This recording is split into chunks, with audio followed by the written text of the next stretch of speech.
We're getting good at this. Yeah, we're like clap masters. About time, right? Welcome As opposed to the fat masters that we used to be. They See Me Rollin'. This is our Q&A episode. Oh, I'm sorry if you do not belong to our Facebook group or weren't looking at our Twitter or not following our Twitter, but we're doing a Q&A episode before our final episode where we are addressing questions that listeners have about the story and just our play styles and whatnot in general. And actually, it's a whole lot of whatnot. So without too much or further ado, what do you say we go and answer these questions? Let's do Sure. it, Daddy. All right. We'll start with... Why is jelly so damn sexy? I think that might be it. I don't want. I don't want to answer this question. No? All right. I thought maybe it was the cow teats. We're going to do this. We're just going to say the person's first name, no last name. So Jake... Last name asked, withheld. I'm curious as to how many of you listen to other actual play podcasts and whether there are any specific things you try to do or not do with your character or the campaign as a result. All right, let's go to, because I know this person will have the most to say. Hayden, why don't you go first? I'll go first. I don't listen to any other actual play podcasts. I used to listen to The Adventure Zone, but I don't anymore. All right, to you, Hayden. You know what? I think I don't want to hog the mic, so I'll actually take mine last because I probably listen to the most out of all of you. Oh, yeah. I know you listen to a huge amount. Well, okay, Ivan, how many do you listen to? I listen to a few. I occasionally listen to The Adventure Zone still. And I also, the one I've been enjoying most lately is Shadow of the Cabal, which is a podcast where they play a game called Legend of the Five Rings, which is sort of a samurai-themed game. Also, I listen sporadically to Critical Role, which is pretty enjoyable because they I like how much they do sort of mundane stuff like going shopping and stuff, but they characterize the characters well enough that that stuff can be interesting. Yeah, I also listen to Critical Role, so that's one element of it that I enjoy as well. It goes a long way towards creating a group dynamic and giving a sense of what the characters are like.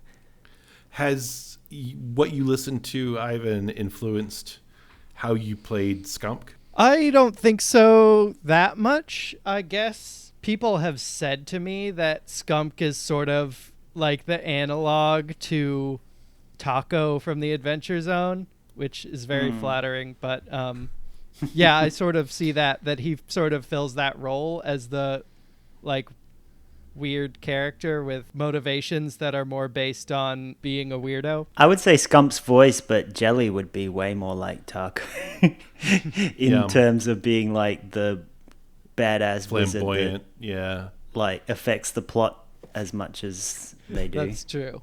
Yeah. I think Skunk is what Taco started off as, and Jelly is what Taco became.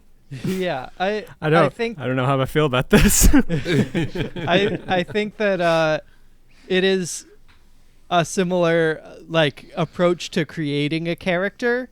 Like basically, I really didn't know what the character would be, and I didn't really know what the podcast would be. Like I had an idea, but I basically created a weird character. I didn't even have the voice until it came out of my mouth in the first episode. And we've played with you before, and that's kind of how it works out. And sometimes it's sometimes it works better brilliant. than others, and I think it worked well here. Because if the character that appears is a boring character who's like doesn't talk very much, or like in our personal campaign, I played a character who was kind of boring to play a lot of the time because he was like a stoic monk who was giant and muscle bound and didn't say anything most of the time. Yeah, and the one time you really got to be silly was when we did the 21 Jump Street parody. Yeah, and he was got acting cast as like the cool somebody jock. else. Yeah, that was a lot of fun, and that's where we really got to see how goofy Ivan could be. Just really quickly, I listened to the Adventure Zone up through in completing Balance, and then I've also listened to Dames and Dragons up to a certain point, and the reason I stopped wasn't because I had any problems with Dames and Dragons. It's because I kept wanting to steal stuff, and I was worried that I would end up stealing stuff. So I stopped doing that, and that was something I had to fight against with the Adventure Zone up to a point. There was a point where they reached in that show where I didn't want to follow what he was doing there. It stopped having that kind of influence, and it felt a little too linear, and I was wanting to avoid that as much as I could.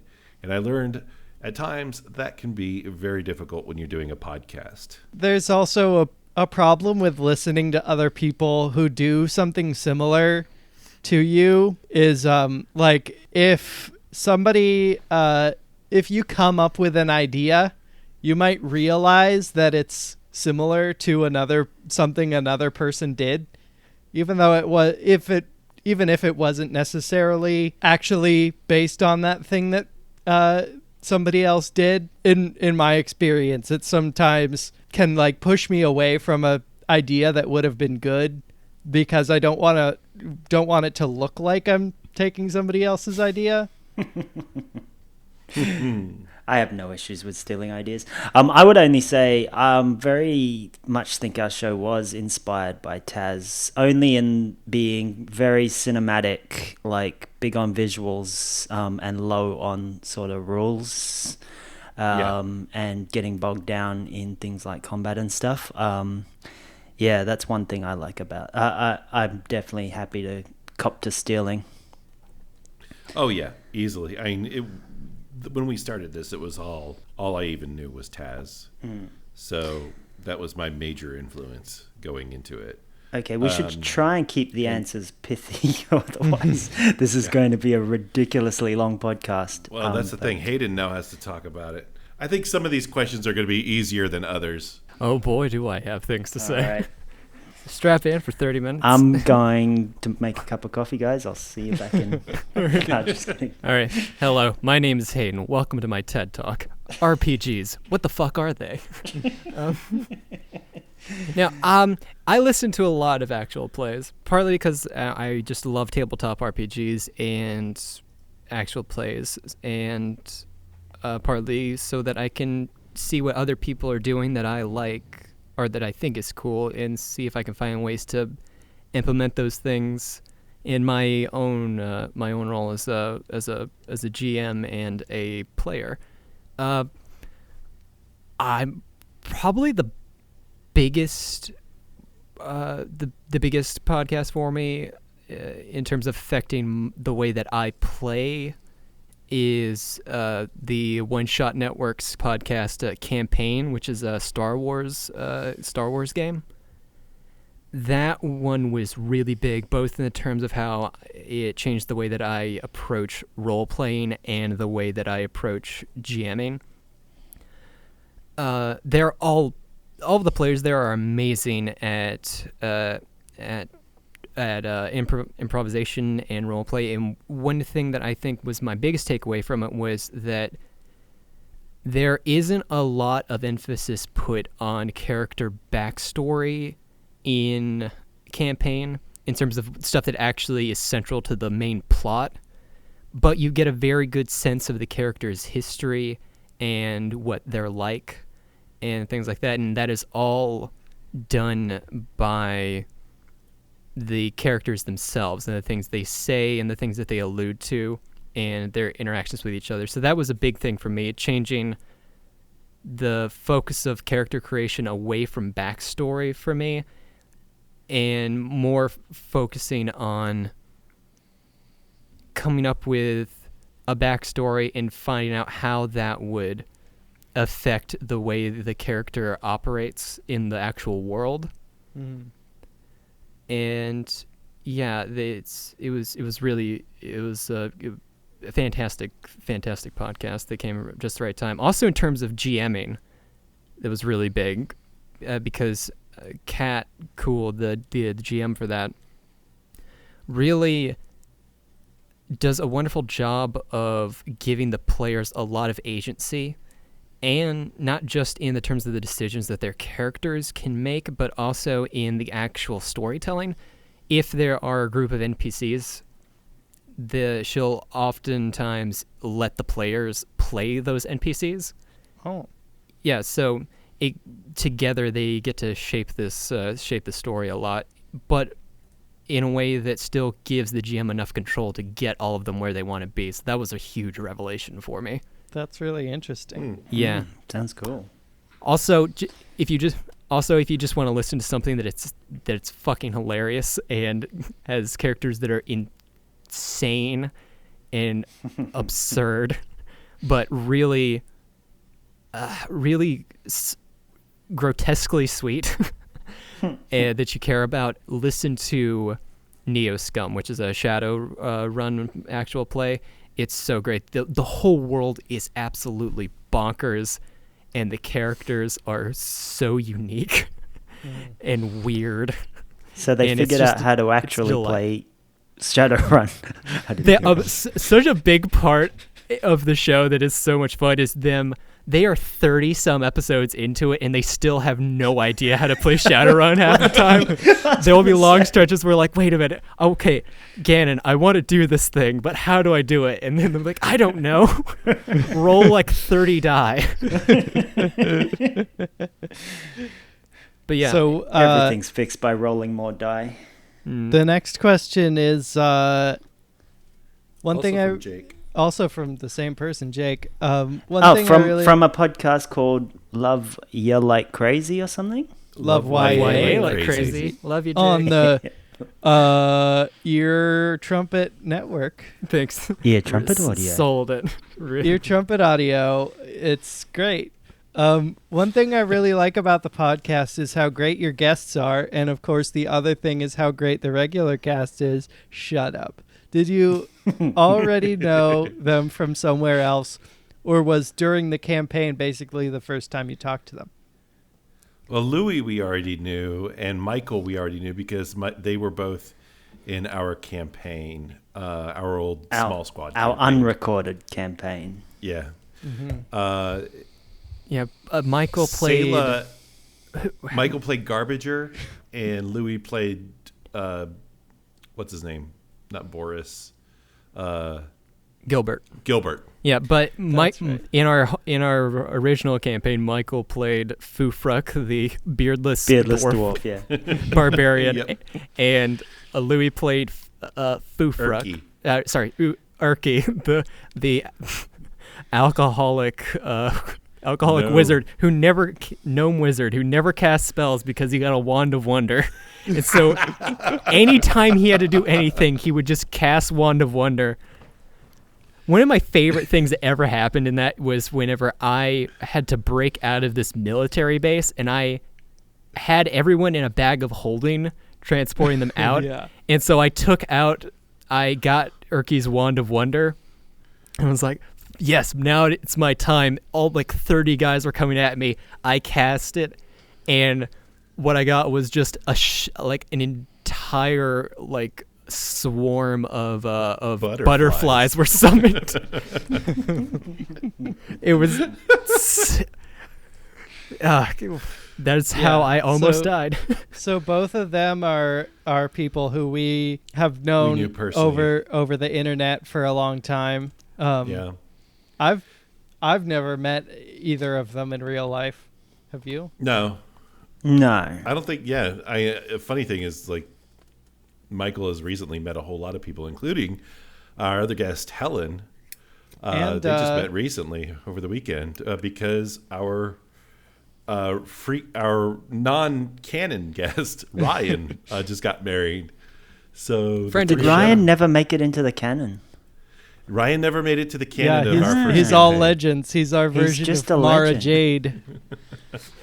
Yeah, he's But- in the extended universe novels that I'm working on. Our special episode guest star. Yeah, no. Yeah. If you ever wondered how Dave Herman German ended up in jail, read my book.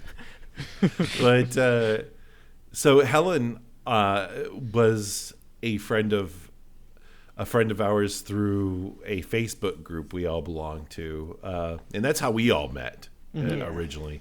We were all fans of the Flophouse podcast, and the Flophouse podcast in Facebook has a ton of offshoot. Oh my groups. God! It's like the People's And- Liberation Front of freaking And Judea. we belong to one in particular where I found us was the Bad Meme Squad. So that's how we all got together. And A bunch Helen of was part that podcasts as have well. come out of that group. A lot of a lot of great podcasts have come out of that I think group. the most successful one to date is Square Roots, but No. Yeah. So- And that podcast we've had at least one guest from, right? we had Matthew, who was also one of our characters, run a Labyrinth Yeah, that's episode. right. I think the only guests that we've ever had that we didn't really have any sort of relationship before are the dames. Yeah, the Kat and Noelle, we never met before. I reached out to them because the way I heard of them was when they first launched, both of us were promoting our podcasts in the Bam Bam group, and I happened to see theirs, and I was like, hey, you know what? That sounds interesting. I think I'll listen, and it was really good. And that was before they even improved their audio equipment. Yeah, They that- just had these great personalities, and I immediately went to these guys and told everyone in our group and everyone I possibly could, you got to listen to Dames and Dragons. It's fantastic. So, yeah, I take all the credit for their success. Yep.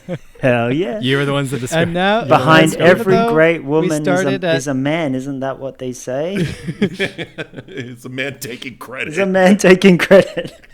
I can't wait for the HBO biopic about Dames and Dragons to come out, and Stan is like the evil record exec who steals all the rights. we started at about the same time, but they're way more popular than us now, and I'm happy about that. Yeah, they're fantastic. They've done super well, and having them on our show generally helps us. Yep. This question is from Patrick, last name withheld, but was also the inspiration for Patrick, the Character who's rude kid you ass nobleman. No, he was actually the nice nobleman whose son I killed. Yeah. His question was, what happened to Patrick? Is he okay? I'm the only one who knows the answer to that, and I can say, yes, he's fine, with the sole exception of the loss of his son. I'm really hoping that in the He's final really episode we just can... become kind of an alcoholic at this point, I think. And just, his whole life has been ruined. And He's it's only been broke- a week. It hasn't even been a week. It's been like 2 days. Oh my God, I it's hope been his 2 son days. Isn't an asshole. I'm Yeah, thinking 'cause I'm thinking he's divorced. He's in the gutter. Just Yeah, he like, developed to a lowest of raging the like lower. gambling addiction. Yeah, All of and- his assets are gone. Because you guys were in Landy World for 3 days, The and that town- was 3 days after you just left his town. But we So, did yeah. destroy his house. I mean, we His just town the was whole town. destroyed by a giant robot, and then by us, and then replaced by He- a village of lives- goblins. He lives in a tree now.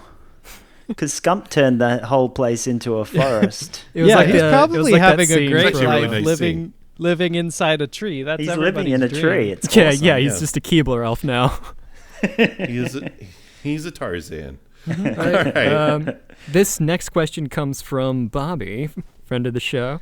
Slash From host. some podcast. Almost. Yeah. Now cast member. That Yep. gay Uh, shit, in case you want to know. Michael Rader is credited as a story consultant. What does that mean? And this is a Again, this is a that's question a really I good actually have as question. well. What does that mean, all right, Stan? And So, this is especially a telling question because Bobby is actually in our group chat where hypothetically that would happen if there was No, story. no, No, no, that's in no, no, private. no, no, no, no, Oh, no, okay. no. I would never use Michael as a story consultant in our group chat because he knew things. He knew how the whole thing is going to end. I needed him to bounce ideas off of because I had no one. And sometimes I just don't trust my instincts. So I would come up with ideas. I mean, hell, I changed the story halfway through to something that pleased me more than this whole fucking Game of Thrones thing that I originally came up with.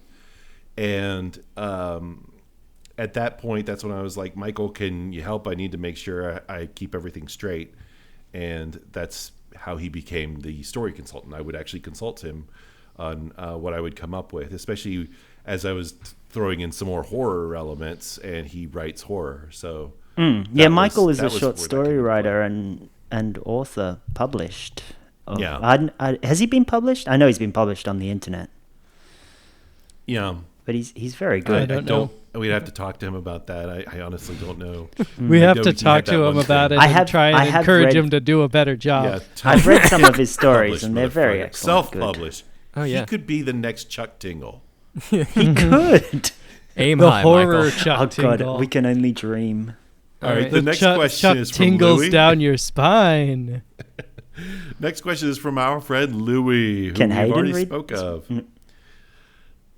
Stan has already had a turn at GMing.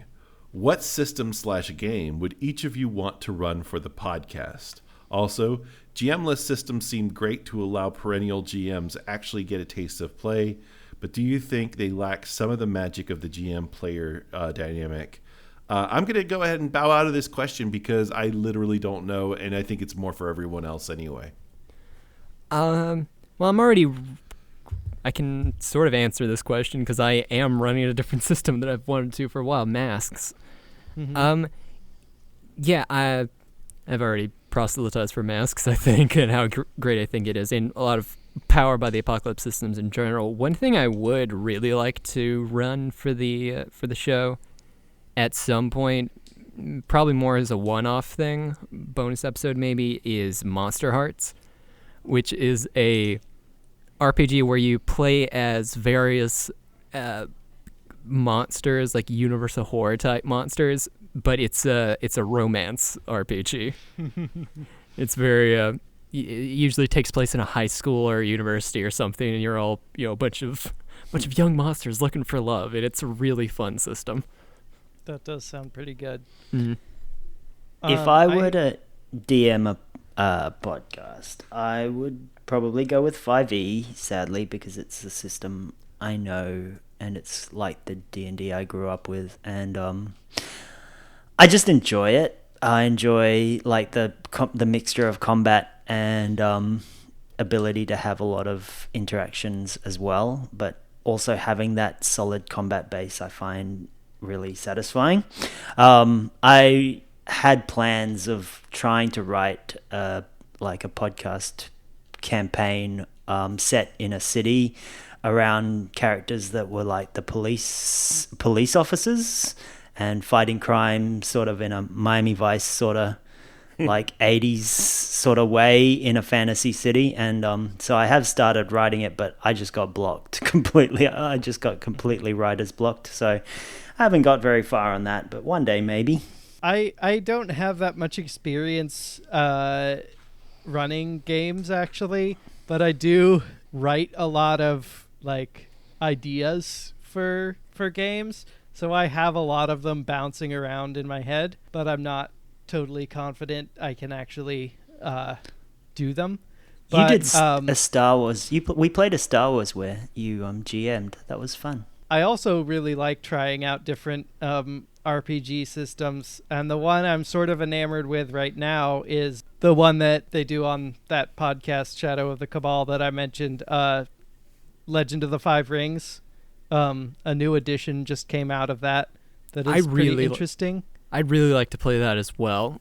It's a really, from what I've read of it, it's a really fascinating system. It is a really interesting system. I've played a little bit of it, but the problem with that is that it probably wouldn't fit the tone It's a very kind of stark game that has a very specifically constructed world with certain social expectations and things that don't really.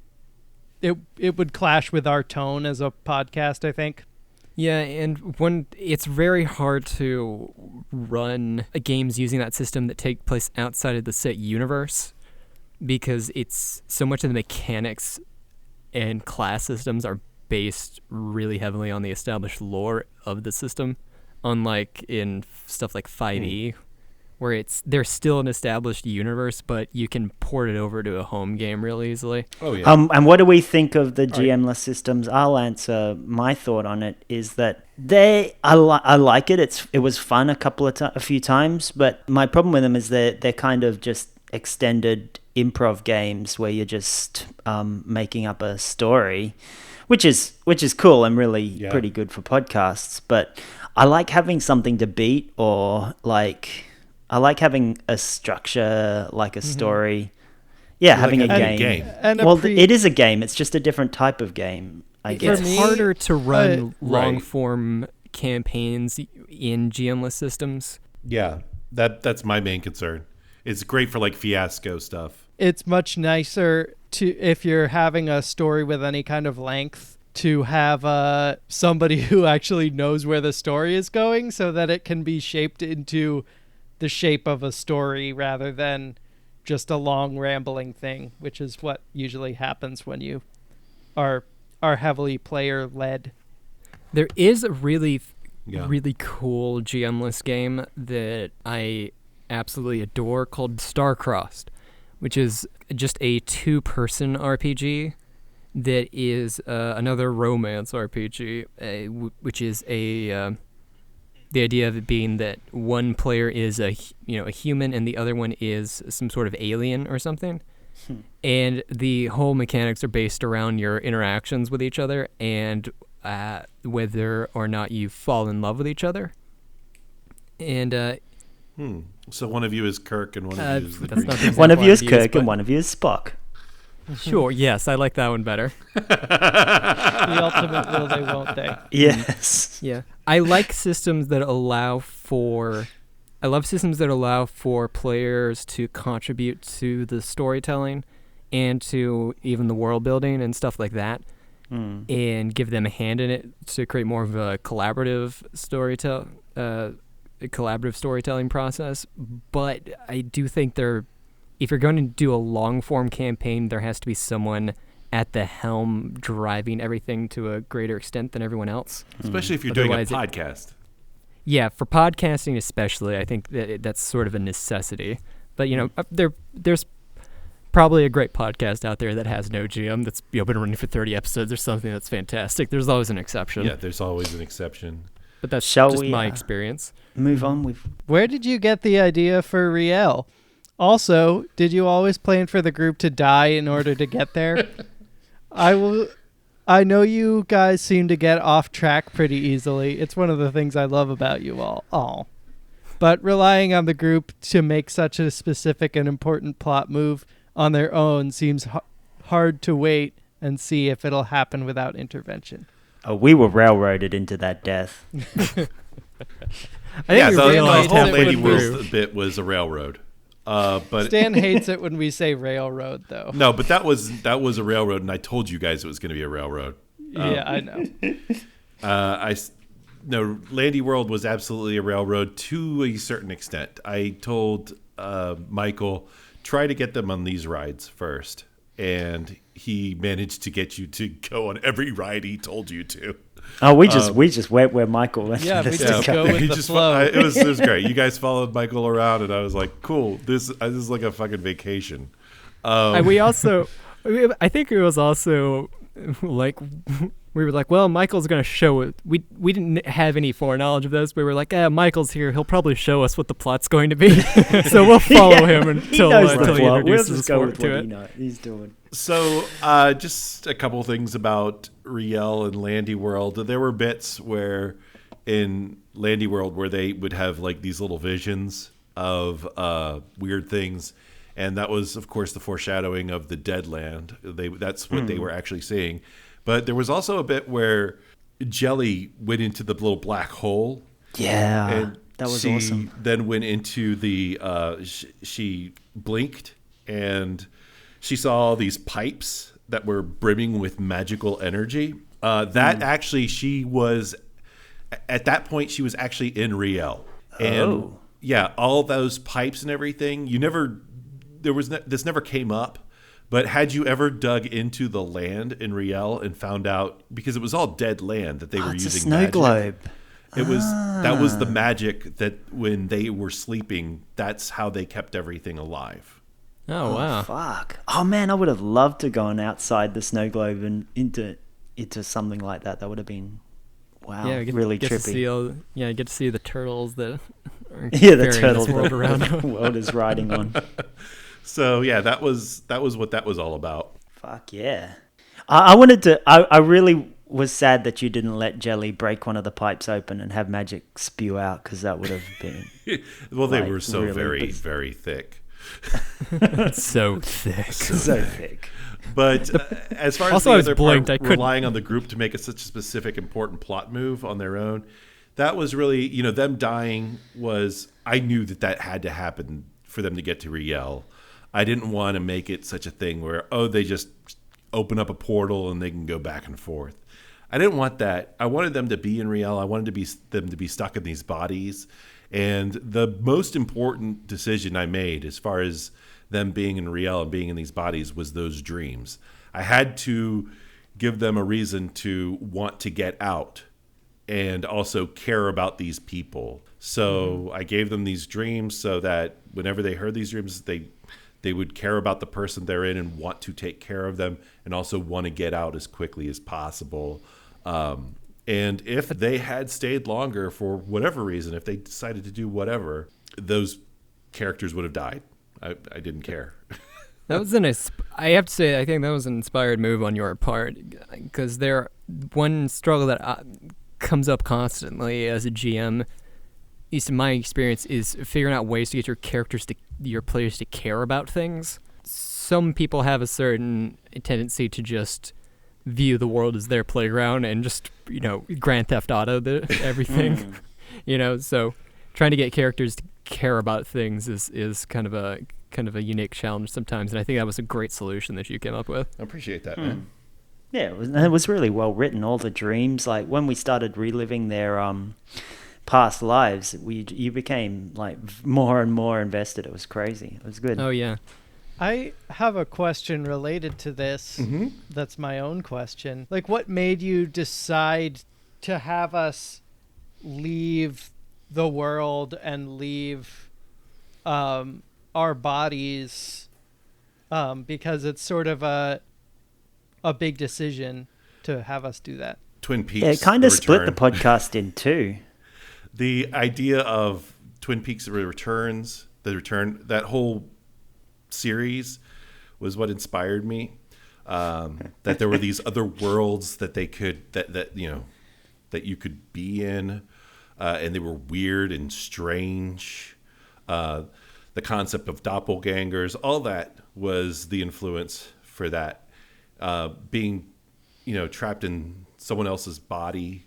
That wasn't really a Twin Peaks thing, but I was thinking, if you were trapped in someone's body, instead of just making it you're inhabiting their body and it's no big deal until you leave, the part where Twin Peaks inspired me was, how do you make that as horrific as possible? And that is, you're in that body and that a person is in there too, and you can destroy them. And I guess there was a little bit of Get Out in there as well, but that was less intentional. So what you're saying is Salvatore was Bob all along? Salvatore was Bob if Bob was a little nicer. Salvatore was that. Actually, Ariel is a lot closer to Ariana is a lot closer to Bob. Salvatore is more like Mike. All right. This is another question from Jake from Love the Letters Y and A. I don't know what's so great about those two letters, like crazy. Your trumpet how audio. How much editing do you do for the show, and what are your main goals when you edit? So Stan much editing. and Jody. Yeah. Mouth sounds. I think Jody and I both have different approaches. Yeah, I think we do. Mine, I think Jody actually goes for a lot of pacing stuff, where I try to Yep. do pacing, and I'll let Jody can speak for himself better than I can. But I go for a little bit of pacing, but mostly I'm just trying to get rid of things I don't like to listen to, and I imagine other people don't. Especially a storyteller who says and which I do every 3 seconds, and it's a nightmare to edit. So that was where having guests came in was a really great help for me. And then when we had Kat on, and she didn't do any of that, she would just say words and they came out of her mouth in these complete sentences, and I was like, how the Perfect fuck prose. do you do that?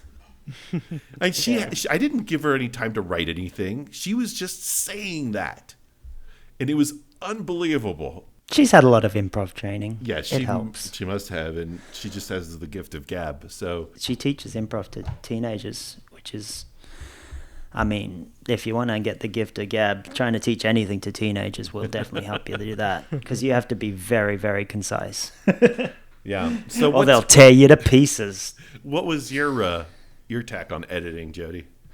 Yeah, I would break apart the whole thing as I was doing it and listen for pace and cadence and everything. Like if something was getting very emotional, I'd allow it to slow down and let the pauses be quicker, or between, so if somebody's making a choice to pause, like an actor pause, sometimes I would leave them in, because it would just because of the pace and the emotion and gravitas that it would give. But yeah, I would spend 8 to 10 hours on an episode to get it sounding good. That's really great for me to hear, Jody, that you leave those in, because that's something I'm always very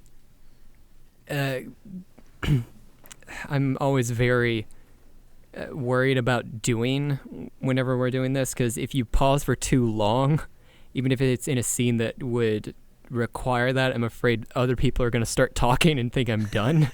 Well, the other thing you have to take into consideration is people have these settings on their podcast that if there's silence, it just skips them.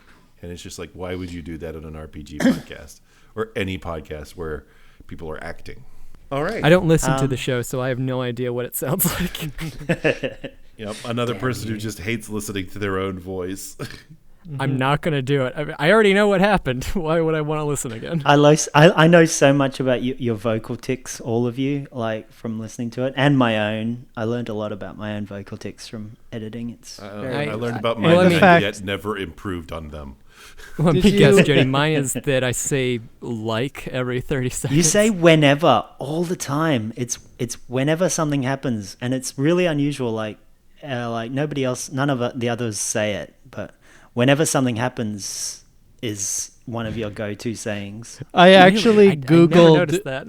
I actually did Google what accent or dialect uses the word whenever, because I never heard anybody who uses the word whenever the way that you do. Yeah. I have never heard. I have no idea that I do this. When do I do this?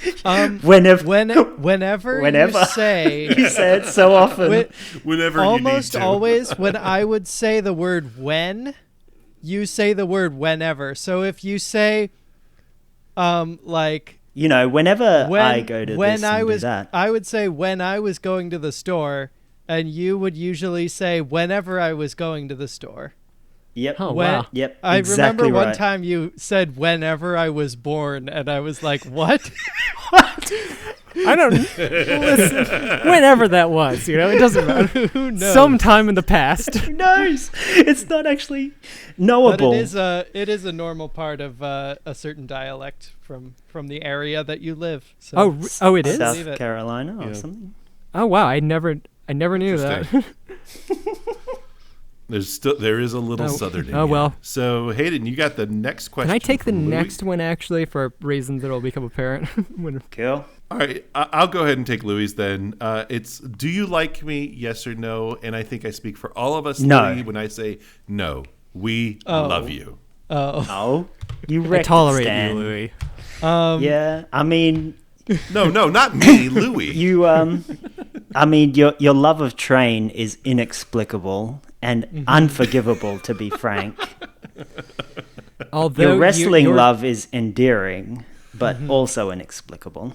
and your defense of Attack of the Clones, I support. That is the best of the prequels.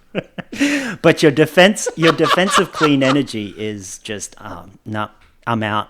Sorry, I'm gonna go kiss some coal right now. So this next one comes from Aaron. Aaron is actually my my DM in my home game outside of this podcast. Aaron, if you allow Strawberry to die, I will never forgive you. Okay, That's now. I will never ever official. forgive you. Okay. So Aaron's question is, what was your experience with RPGs before the podcast? Small squad. Small squad. That's it. Our home game before We- we started broadcasting was my first experience with RPGs. Period. We called it Small Squad because we ended up with like 4 characters that were short, just to Yeah, the very first characters created were a gnome, halfling, a dwarf. halfling, a dwarf, and it wasn't Hayden. Oh, Yeah. it was an elf, but it was, yeah, that was Andy. But yeah, it was, you were the first 3, and those were the ones that you. Yeah, until I And then the came rest in with were my tall, but it half-elf didn't and really ruined it. matter. By yeah, that and stage, then it was already I played a called character Small who was Squad. like 8 feet tall. We were small at heart, though. You were small at heart, exactly. I'd played a little bit before of various things before, but yeah, this was definitely the first like long form campaign I played. Yeah. Okay, so I probably played the most then. I played 2nd edition D&D in high school. And wow. then when they banned D&D in my high school Because it was for turning you into because Satan. it was encouraging us to worship Satan, we moved on It to was. far less violent things. Like we played Rift War or Rifts, it was called. So it was just big mech warriors that went around blowing shit up. Oh, it We wasn't, played Heroes Unlimited, which was used the same system and was made like superhero characters. We tried to play Shadowrun, but could not figure it out for the life of us. That rule book is the size of the fucking dictionary. And It sounded so cool to us in high school, and we're like, "Yeah, I'll get this rule book," and then we're like, "Fuck, what the fuck is this?" The dice system So- for that is fucking bananas. Yep. And I think there were a couple of others that I can't even remember, but we stopped playing. My best friend and I had these 2 characters that we took ages to make, and we just started a game, and then our characters were in a grumpy mood for some reason. We killed each other. We decided to fight, and our characters killed each other, and we literally started fighting in the room as well. And that was the Wow. end. Oh, Wow. that's against Small Squad. Whenever I decided to fight my bard decided to fight your rogue, Jody, and your monk, Ivan. Yep. I And I can't kicked help noticing you everybody's said whenever asses just then. I know. Oh my god, I gotta stop doing this. You're gonna ruin between you and Stan criticizing the way I talk. I'm just never gonna Yeah, you're never gonna be able to speak. No. I'm sorry. Hey, if you had to edit the way you talked, you would do the same Oh, thing. In oh wow! The back of your hand is you so know. smooth, Stan. Look, I do it to myself, and Ryan, I love that guy. When did you, Stan, know what the endgame plot would be? What was some unexpected twists that the characters pushed you to include in your plot? How is doing a D&D podcast different from just playing a normal campaign? What are your favorite actual play? That we already did that. We've answered. What are your favorite systems to play in? We already answered that one, already yeah. answered that too. Also, you So fucking fuck you, cheat, Ryan. Ryan. Yeah. Ask some questions that haven't been asked already. Well, he did 3.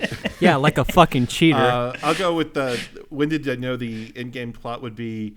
I had an idea of this whole like twisty turny, all these different noble seats and everything using the characters, and I was like, I hate this story and I don't want to tell it. And that was right around the time, like I said, when Twin Peaks: The Return aired, and I said, oh, you know what? This idea that I'm getting about this.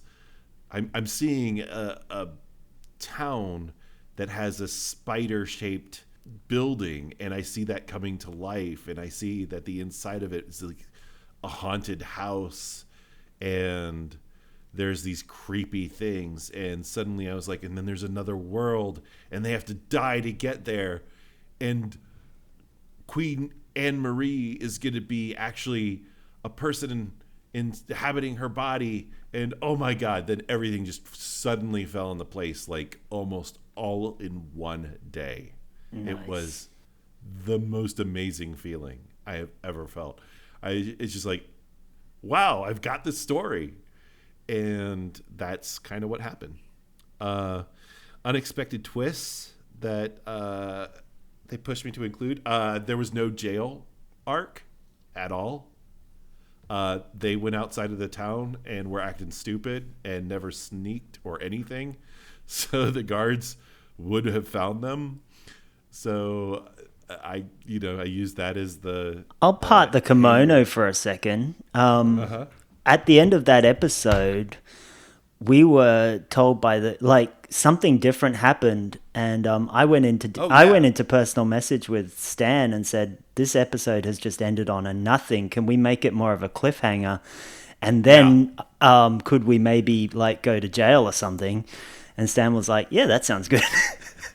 Because you actually did have a different plan, and I came into DMs and asked you if we could go to jail instead. But that's absolutely right. And I was just like, yeah, that's better. And then we had the jail arc. So that was probably one of the best unexpected twists. And holy cow, was that the gift that kept on giving. And I think us attacking Patrick was another big one. Yeah. Oh, geez. Everything in that fucking town. I had this whole Yojimbo thing planned where you would work Matthew against Patrick. And either you'd take sides with one or the other, or you'd use both of them to destroy each other. We just and took you were a just hard like, line. No, fuck it, we'll kill Matthew. And didn't want to take and sides then with Patrick. either. To be either fair, person. Matthew was a huge chode. Yeah.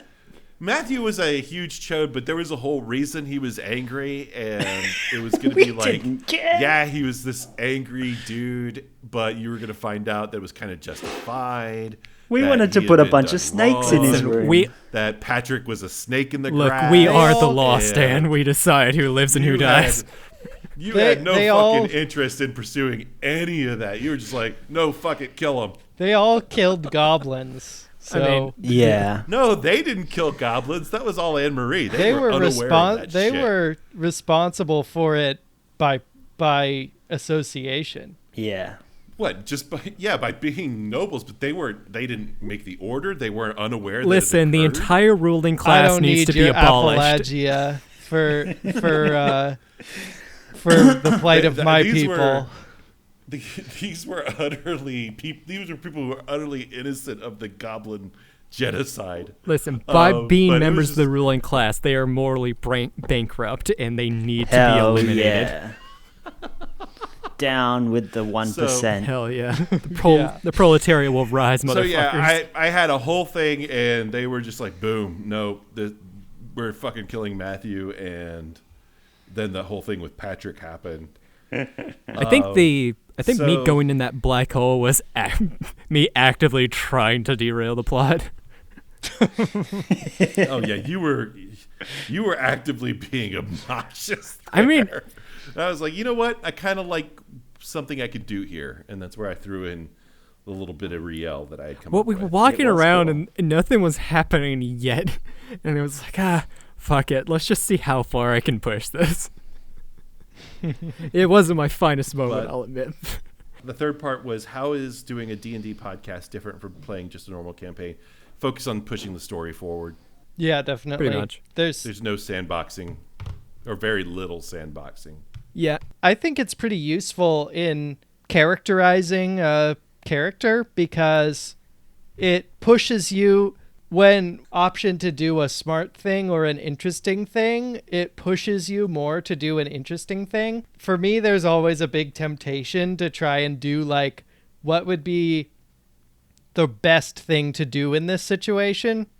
And that's usually something boring. So the awareness of an audience there definitely pushes you to make more interesting decisions. It makes me think about scenes. So when we're between the characters, like I definitely focused on talking in character to the other characters and think of things more as something interesting in scene than like a just getting through the plot to fight the bad guy at the end or something, whatever. And I'd say as your DM, you guys did such a good job with those scenes. I would love just sitting back and listening to you guys talk. And one of my favorite moments, it was early on, was the Cohen balloon. I just thought that was such a charming little sweet moment of teamwork between the three of you. Yeah, moments like that are really what RPG actual play podcasts are built on, or at least should be, in my opinion. That's what I go to those podcasts for primarily. I'm all about that, and really, as you know, because of that, I've strived to incorporate things like that more into my home games that I run. It's just it's just a fun time. It definitely changes the way that you play, even outside of recording. I think. When did you decide what you were going to do with the Great Butter Churner in the Sky? I think they're referring to the Self-Atarm twist. What? That Wait. was actually. Wait. What? That never happened. So that was No, it never that was happened. actually something I was struggling with. My initial thought was going to be make it Farron, which Helen was playing, and because she would be the most active with the humans. And then I thought, no, Hayden would love it if I made it Bobby. Yes. And the idea then would be that Boris would be the Great Butter Churner. Oh, that would have been so good. And then I thought, no, Hayden would love that too much. You just don't want to give me things, Stan. You asshole. So it was almost a last minute audible when I was like, oh fuck. Self-Atarm obviously would be the one. He was never asleep. He'd been fucking around with the human in Faerun anyway. It would make sense that he would just create this whole new pantheon of which he was every single god and base it off of his friends. And like he would find this group of outsider tieflings and try to, assert some sort of control over them. But for whatever reason, it didn't work out so great, and they ended up making it a peace-loving kind of religion. I'm pretty certain he had like a one of those fridge poetry sets, and he just threw words on the wall to come up with the names of gods, and Great Butter Churner came out of that. I don't even think he came up with the name, the Great Butter Churner in the Sky. I think that was something the tieflings came up with. But he appeared as a butter churner. And Hayden has completely checked out of this. They're not here anymore. So I actually think that he has kind of a soft spot for that. And it's one of the things I like about Self-Atarm, because I couldn't bear to play him this long if I thought he was just this one big giant shit. But the fact that you all treat him like a big giant shit adds to the comedy. This question's from Ivan Clark. Ivan Clark. Oh, it's Someone give a question just for me. Look, I'm going off what's on the page. It says someone give a question just for me, and Aaron has with 3 clicked in E's. Aaron said, just for me. And Aaron no punctuation. How fully formed was your character before you started, and how much did you come up with on the fly? Ha, skunk fly. Get it? Get it? I did mention that earlier a little bit. This is a peek behind the curtain for you audience. Basically Skunk was, you know, the meme Dat Boy. Oh no! Oh shit, what's up? Oh shit, what up? That is just Skunk. Well, I'm glad he's that and not Peppy. Yeah, that would have not aged well. No. Basically, I created the character. I was like, I kind of want to make a character that is really weird, and I chose goblins because I wanted to play a character that was a monster. And if I did have any kind of idea, it was the basic idea of a character who is viewed by others as a monster and is basically completely okay with that perception from people. Kind of like Shrek at the beginning of Shrek when he's the best version of himself before he gets all soft. Yeah, that was the most thinking I did about the character before I made it. And then everything else Before was... you even gave your first word. Yeah, everything else was completely filled in by... improvisation. Although we did have 2 false start first episodes. Oh, yeah. Wasn't it just one? We had one. There was a false start episode 1 and a false start episode 2. Yeah. Oh. There were some decisions that I made in both of those that I think they informed decisions about the character that I made later on. I'm glad that I got those 2 opportunities to do weird experiments with the character right at the beginning that weren't forever on that part of the story. Can I answer the question for Cohen? It's actually my question, and you're stealing it, but I'll give it to you as a gift. Thank you. I'll try and make it brief. I made Cohen, because I had a very limited imagination and was thinking, all right, when in doubt, just do Batman. So I started with the idea of making a revenge paladin and making it Batman. And I found at the very end of the player's handbook, it's a list of gods, and Bast is one of them, and all it says beside Bast is that she's the god of vengeance and cats. So I didn't do any other research on Bast. I just went, that's it. That's all it has in the table, which I thought was awesome. So I made him Catman, basically. And then I wanted to sort of make a comic twist on Batman. So I wanted him to be big and cuddly and a bit cavalier about vengeance. So cavalier about vengeance. He's the most chill vengeance paladin. Especially in that first, in the prison where I was coming up with reasons for vengeancing on those guards was some of my happiest moments. But then when I killed that kid, the character just changed. It just had to change naturally. It became more serious. He went from having a big hey voice to the Batman voice, just because he's seen some shit.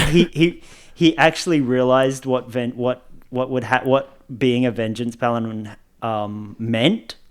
Before that, it was just hey, let's have fun and vengeance, and then but after that, it just became more serious and it just felt right and felt real, and I really have enjoyed playing that character. Because of it's had an arc like that, and I never realized that would be a thing, and it was really cool. Do you want to answer that question? Yeah, Jelly? I think Jelly should have a go. Sure. Yeah, Jelly. It kind of the process for Jelly kind of ties back into what it was seen in the section about how listening to campaign changed the way that I approach characters. I had this whole backstory for Jelly planned out and that I gave to Stan, and then it became really apparent that he wasn't going to use any of it. And I'm not bitter, it's fine. But it changed the way the way she's changed as a character kind of tracks with the way that I approach character creation now. I don't rely on GMs to give me moments where I can, do a lot of characterization, and it's on me to do a lot of that myself. I chose tieflings because I love tieflings. What I like about them most is that they're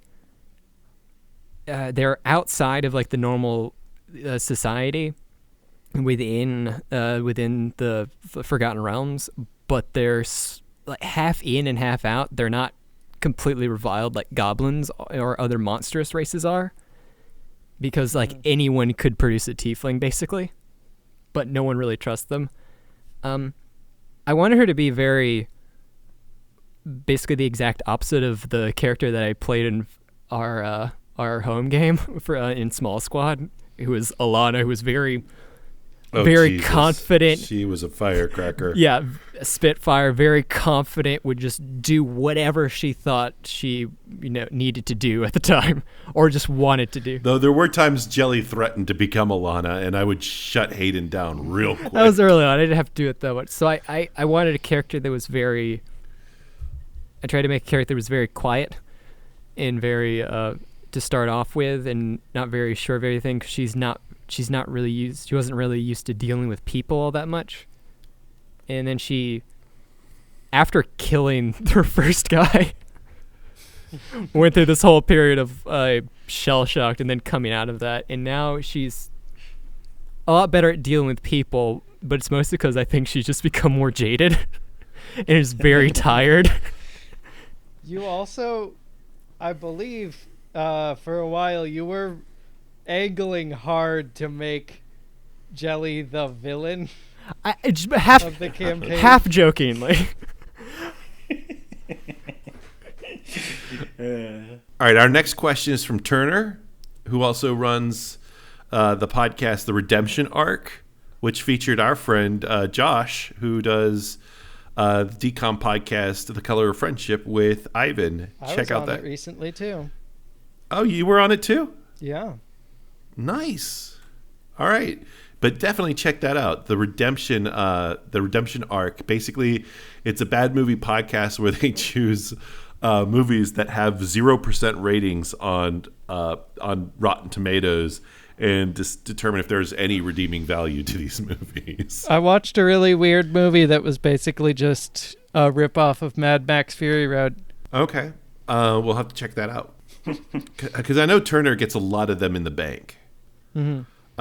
Which we should do. Yeah, that would be smarter. So Turner asks, who would get a season on The Bachelor/Bachelorette? Cohen. Jelly. Cohen, Bachelor, Jelly, Bachelorette. I don't Really? know. I don't know if No, I don't think Jelly would go for the Bachelorette.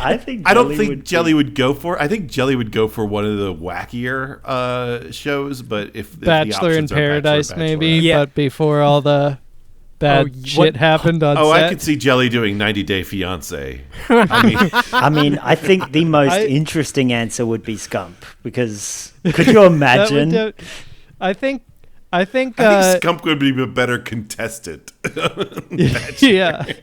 I think Skunk would be one of those contestants who comes up with a really, like on the first episode, has a really bold strategy that tries to make them stand out, and then it horribly backfires. Yet somehow stays in the game until like 3 bachelors are I'd like to see an episode like The Bachelor with Skunk as the Bachelor and a whole bunch of different bugs as the quarters, as the suitors, Yeah, that and makes Skunk sense. just has to choose and give a rose to like the bug that I would then love to eats that see. bug. he eats it I'd love right to at the end.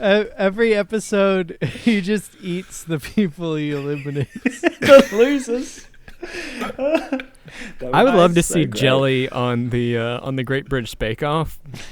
Oh, yeah. I think I she would would love- destroy. I think that Cohen would do really well. We haven't really gotten into the. I guess we've gotten into it a little bit with Skunk, but we haven't really gotten into the parentage of any of the characters. But I think Cohen would do well on the Australian reality TV show Please Marry My Boy. Oh my God, yes. I don't know that show. That's a thing? Yeah, it's a show where a mom has a bunch of ladies that she introduces to her son and then eliminates them Oh my God. I'm until embarrassed there's for my only people one just left, hearing and this. then he marries he marries her, I guess. But it's completely the mom's decision. Wow. Do they ever end up with the mum at the end instead of... Oh my God, that would be amazing. What a twist. Oh, hang on. No. Hang on. Yes. That would be that's like that season of like the Korean Bachelor, where the Korean Bachelorette, where she no, it was the Korean Bachelor with two of the Where two of the women fell. contestants left the show because they fell in love with each other. So good. Oh, It's the awesome. best thing. All right, Ivan, if you could get the next question by Farron. Ooh, Farron, my friend. Farron. If the characters of They See Me Rollin' were Seinfeld characters, who would be who and why and what? Okay, let's wait a minute before you answer. On 3, we'll say who Skunk is. 1, Oh, 1, 2, 3. Kramer. Kramer. Costanza. That was pretty easy. Yeah, that was the simplest one. All right, on 3, who would Jelly be? 1, 2, 3. 3. Elaine. Kramer. No, see, I've I only think seen like 2 episodes of the show. no, I think I was hesitant to just say Elaine. Yeah, because, I think Elaine. because she's the only girl, but it makes so much sense. Yeah. Just such a disaster of a person. Yeah, that's more than her being the girl. It's just how, pushy and self-centered she is probably the most important part.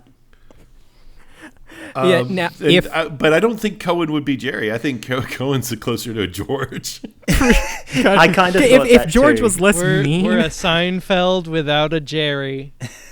Well, Stan could be Jerry. I I guess think. so. Oh, you know what? Salvatore. Salvatore is Jerry. You know what? I think What is the deal with airline food? I think Cohen is Jerry's dad. Yeah, I was thinking maybe one of the side characters. Wait, Jerry's dad or George's dad? No, Jerry's dad because Oh, George's I dad don't is know. too mean. I don't remember Jerry's dad. Jerry, he's just this real schlub of a guy. But, I think for me, a better comparison would be like that Skunk is Jason Mendoza from The Good Place. Yeah, that's Jelly reasonable. is Eleanor from The Good Place. Is Jelly that much of a dirtbag? Cohen is Chidi from The Good Place, and Salvatore would be Mike from The Good Place. Actually, But, Garbager would be Seinfeld.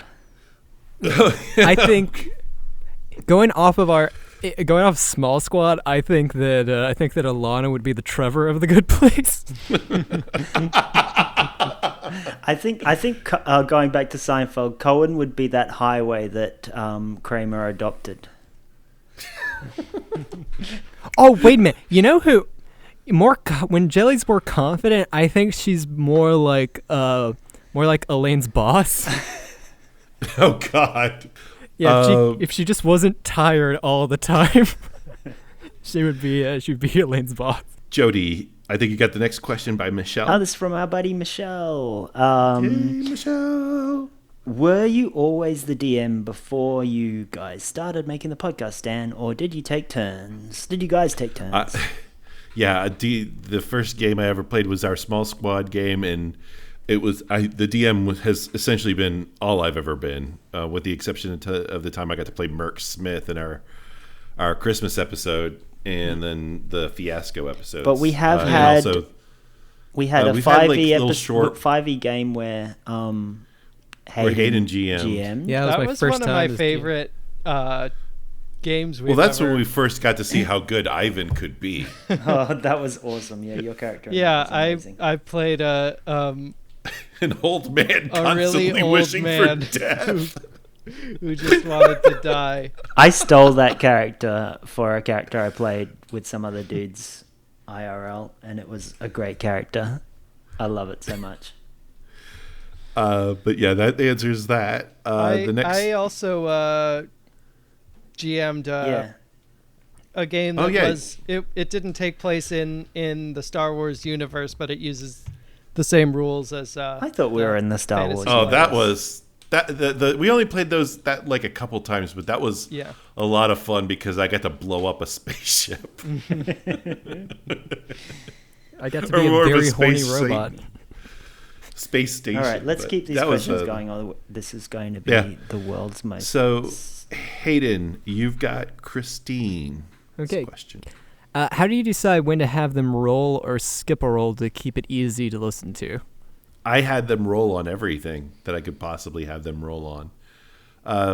The only time I didn't really have them roll was when they were dead, because I had already made a point of saying that if they tried anything, it would come off like a crit 20. But they couldn't fight or they couldn't use magic. So at any point that I remembered that they should roll, I had them roll. So much of the stuff that gets cut out of the show is us arguing about what we should have to roll for and not. Yeah. We cut there's all a the lot rolling arguments out. A lot of arguments, and some of them got pretty heated on the cutting room floor. I was for a couple of them, I was genuinely worried that this was going to end the podcast. Was there any quest or plot point they never found their way to? If so, what was it? That kind of ties in with the town, the whole town thing. You guys just blew that one straight up. She also asks, we saw several characters respond positively to Jelly flirting throughout the episodes. Who would have actually banged Jelly in either body? I'm really curious. Jordan, absolutely. Now we have but also Jordan would have felt really Mary bad Kill, about Skunk, it. Jelly Cohen, also from Christine. We can add that into this question. That seems like a related question. Yeah. Jordan would have definitely gone with Jelly, but he would have felt bad about it because he knew that rightly so. His girlfriend, but I'm sure he missed her. As for any of my other NPCs, Miguel. But Jelly really took to this person that I made up on the spur of the moment. Oh, yeah. Ronaldo. Yeah. I can't wait till we see Ronaldo again. I know, it's going to be this so old exciting. man who has zero interest. I don't think that Ronaldo and Jelly have any kind of like sexual chemistry. I don't think that enters into it at all. It's just Stan, she's just delighted by this weird man. I don't want to tell you how to do your job, but if Ronaldo doesn't feature heavily in the finale, go back and rewrite it. Yeah. Yes. I have to see Ronaldo again, Stan, before this is all over. I have to know if my boy's okay. And all right, I am devastated that Dave is gone. I am still broken inside. He was the love of my life, and he's gone. More importantly, it was a question directed specifically at you, Stan. Fuck, marry, kill, Skunk, Jelly, Cohen. That I've thought about that, and I really hate fuck, marry, kill because I hate choosing anyone to die. How about fuck Murray Abram then? But I chose for fuck, marry, kill. It would be fuck Jelly, marry Cohen, kill Skunk. Yes, I get married. What? No. I was certain that you were gonna kill me. You have to marry Skunk. Yeah. I kind of agree. Skunk, listen. So, definitely marry Skunk. That's You're a little biased, I don't know aren't if that you? seems self-centered or whatever, but marry Skunk. Period. All right, let's move on. And then the other two, whatever. That's my answer. All right, but this is our last just real question. quick, who would have been into Skunk? Would have been literally any of the goblins. And who would have been into Cohen besides Dave? Probably Courtney. Oh wow, I was gaming Random. hard for Courtney at one point, and that's I was shut down so hard. Yeah. And we are on our last question. It's a doozy too. It's from our buddy James. This is going to take a while to answer. Across the pond. Why was everyone so mean to the beholder who unrelatedly was named James? Let's clear something up really quickly. It was absolutely named after James. Oh, James knows this in answering the question. He is being facetious. Well, let me direct this directly at James, because I know and he's probably listening to this. James, I was mean to him because all I could think of was your face. Yeah, James. We don't like But me. as a beholder, Stop hanging around. Go away. I want you to stop listening to this show, James. I want you to Stop it. go over to the podcast app, unsubscribe, never contact any of us again. Go And away. just think about what you've done, okay? Just think about this whole thing that is you. I would love it if James, this delightful British person, actually went around their entire life from wherever they live in England, just talking to people like, "Hello, my name's James." I mean, I've talked to James. That is exactly what he sounds like. honestly, Can we get James on the show? I want I a British think person on the James- show now. Honestly, I think James should be mad at Stan because it was the voice that Stan gave him. It really was. A lot of how we judge NPCs is from the voice. The first moment we hear them, we decide whether we hate them or love them just from what their voice sounds like. Also, And yet you loved I make a Ronaldo. point of hating beholders in general because they eat people's brains and their whole goal is to enslave people. Well, yeah, if you go with strict D&D mythology, which I never did after the first episode. All right. Do you guys have any questions for each other or for me? Any questions? Remember Do you guys that, have any questions for each other? Let's see. For just kind of for the group, what was a plot line or something that wasn't explored that you would have liked to have seen explored, or maybe would like to see explored in the future, and maybe a bonus episode sometime down the line? I think it would have been cool to stick around the newly reclaimed Goblin Town after we kicked out the humans and turned it into a big forest. You just want to live your dream of living in an anarchist commune. Yeah, full of goblins. But it and could have turned giant out like trees. the Seven Samurai sort of thing, where we've got this little community now, and then all the like we've got to defend it against the waves of humans coming back. Yeah, That could if have- we had established a home base, I think that would have been kind of neat. I like it when there's something a little bit more grounded, because pretty much nobody lives in the way that D&D characters live. Everybody has, even people who don't have somewhere that they go back to or think of as a home, they still have a place that is significant to them as sort of where they live. I was completely ready and on board with bringing down the monarchy and installing fantasy democracy in this world and seeing how it played out, what actually happened, and who got elected like leader of the world and stuff like that. I think that's what Cohen would have been vying for, while Skunk and Jelly would be trying hard to just say no hierarchies of any kind. You're all free now. If we had successfully, like there have been times, like one time somebody, I think Jelly kept setting something on fire and Skunk just kept putting it out to the point where it endangered other people, for him to like stick to his principles and put out the fire rather than participate in the fight that was going on.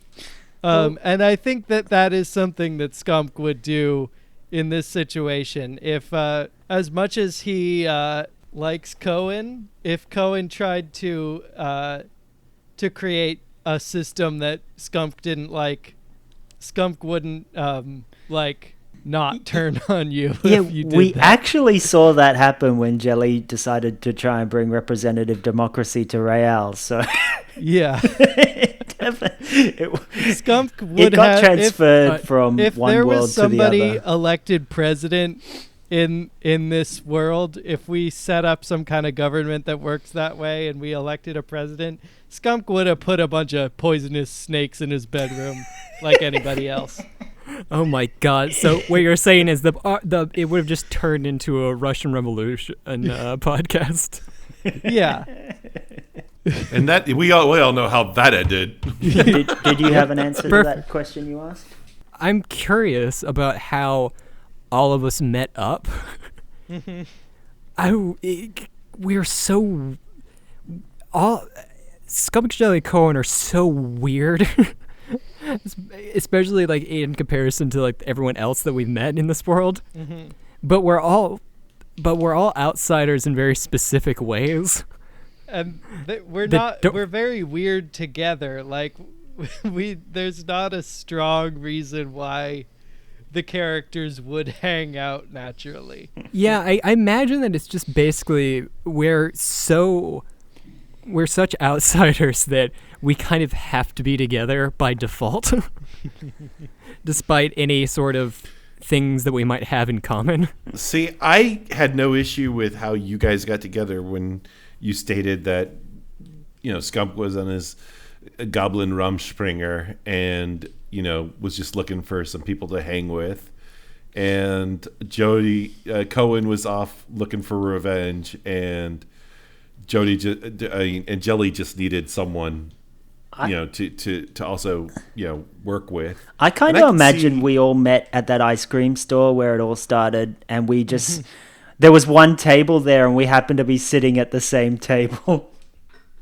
And we're like, how the hell did you decide to go to an ice cream store together? I think we probably met up minutes before we went to the ice cream store. No, I Yeah, think there was so- one table free, so we all kind of were like, all right, you can. We just sat at the same table. And Yeah, because we all act like all of them act like they've just met each other. Still, and relatively speaking, our characters really haven't known each other for that long. I think we should end this. I think we've probably bored people to death enough. Yeah. This is Probably. actually about the same length as our normal episode, so. Yeah, but it's But more just us boring. talking about ourselves, which is highly self-indulgent. Yeah, but we're answering their questions. So They're the real stars. this is one of the few times we actually get to interact with our listeners, so that's kind of neat. Because other shows do that, except for D&D shows, because we're just throwing a story at them. Thank you for asking all those wonderful questions, people. Oh, you guys are great. Thank you. I was expecting 4 questions. Thank you even for the bad questions. Yeah, we're Which looking there were at you, none of. James. Or especially. Well, I have one last question. Okay. Which I think we'll be able to answer very quickly. What's everyone most excited about going into a whole new campaign? Oh. Well, Jody's kind of out Not on having that to get up and play D&D. in the mornings, because for Jody, this is early morning shit. I expect you to download every episode, Jody. Oh, I'll listen to it. I am looking forward, 1, to being a player long term, and 2, I fell in love with Night Boy when I tried to mount the first. When like, he this- tried to this was mount in- who? What? Sorry. When I played, we said we a never game talk with- about that, Stan. with Hayden and 2 other friends, and that was a lot of fun. I was just like, oh, this is a character I can really get into. And I got to do Night Boy again when we did our Balloonatic episode, and I was like, okay, this needs a little bit more fleshing out, and I feel like I'm gonna love playing this dude. And so I just look forward to being Night Boy every couple weeks. I'm looking forward to playing a character who's slightly more of a person with preferences and goals that are more that are less inscrutable than Scump's. And what about you, Jelly? What do you, Hayden? What are you looking forward to?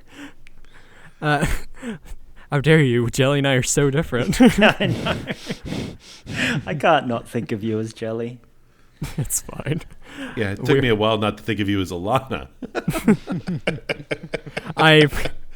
Oh God, I still to this day worry about the irreparable damage Alana has done to your perception of me as a person.